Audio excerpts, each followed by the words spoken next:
போற்றி போற்றி. ஓம் ஞான முதல்வனே போற்றி. ஓம் வெள்ளை கொம்பனே போற்றி.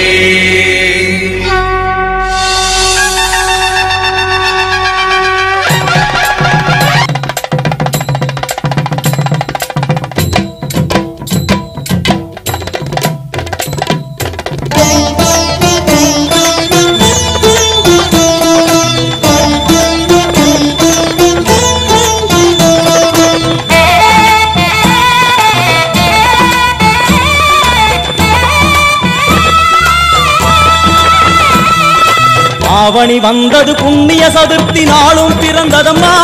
அதிகாலை முதலே மனையில் மங்கள மேளம் ஒலிக்குதம்மா. கஜமுகனின் வரவை காண குடும்பம் வாசலில் கூடுதம்மா. மாக்கோலம் இட்டொரு மனை மேல் வந்தான் ஆரத்தியாகுதம்மா.